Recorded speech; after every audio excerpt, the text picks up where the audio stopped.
English વી સે let's see what happen.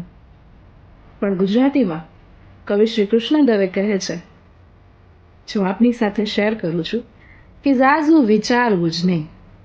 મારું કે તારું કંઈ ધાર્યું ન થાય, એના કરતાં ધારવું જ નહીં. જાજુ વિચારવું જ નહીં.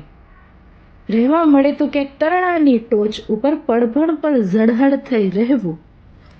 વહેવા મળે તો કોઈ કાળમીંડ પથ્થરને ભીંજવવા આરપાર રહેવું. આવી ચડે બધું પાપણથી પોખવું ને મનને તો મારવું જ નહીં. જાજુ વિચારવું જ નહીં. સરનામા પૂછીને જે વરસે એ વાદળ નહીં, બીજા છે કોક. ને ભીંજવવા પણ પાસવર્ડ માંગે, એવા ચોમાસા કરવાના ફોક. છાંટો એ હેતથી ના વરસી શકાય, એના કરતાં અંધારવું જ નહીં. જાજુ વિચારવું જ નહીં. છે ને અદ્ભુત રચના?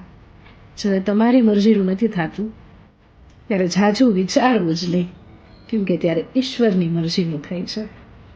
મહાભારતનો એક બહુ જ સુંદર પ્રસંગ છે, જે રેવા મૂવીમાં પણ વર્ણવાયો છે, કે દ્રૌપદીના વસ્ત્રાહરણ સમયે બહુ આજીજી કરે છે, પણ એક સમયે જ્યારે પોતાના 2 હાથ છોડીને 2 હાથે કૃષ્ણને ન્યોછાવર થઈ જાય છે કે હવે તું કરે એ ઠીક, ત્યારે કૃષ્ણ એની મદદે આવે છે.